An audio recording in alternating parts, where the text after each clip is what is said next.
In today's video, I'm going to teach you how to download your CV from LinkedIn. Start by opening your preferred web browser and navigate to linkedin.com. Once there, go ahead and log into your account if you haven't already. After entering your credentials, you'll find yourself on the LinkedIn homepage. This is your central hub for professional networking, so it's normal to feel comfortable here.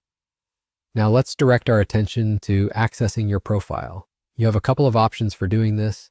You can click on your profile picture, which is usually located at the top right of the page, or alternatively, find the Me icon. Give it a click, and from the drop-down menu, select View Profile.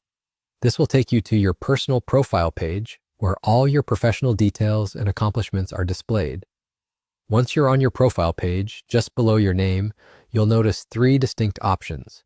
Open to, Add Profile Section, and the one that interests us today, More. Click on More, and you'll be presented with a few different actions you can take. The one we're focusing on right now is Save to PDF. Go ahead and click on that. As you do this, you might see a small notification that says Preparing PDF. This is LinkedIn generating a PDF version of your profile for you. Just wait a moment, and soon enough, you'll see that the file has downloaded. Depending on your browser settings, this might automatically download to your default downloads folder, or you may have the option to specify a location. Once the download is complete, click on the file to open it. What you'll see is a neatly organized version of your LinkedIn profile, formatted as a CV. It's a convenient way to have a professionally styled resume at your fingertips, ready to be shared with potential employers or recruiters.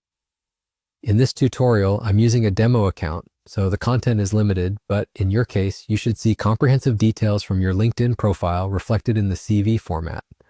If you found this guide helpful, please consider hitting the like button. Don't forget to subscribe to this channel for more straightforward tutorials like this one. If you want to be notified about our latest uploads, be sure to hit the bell icon. Thank you for watching, and I hope you have a great day utilizing your new LinkedIn-generated CV.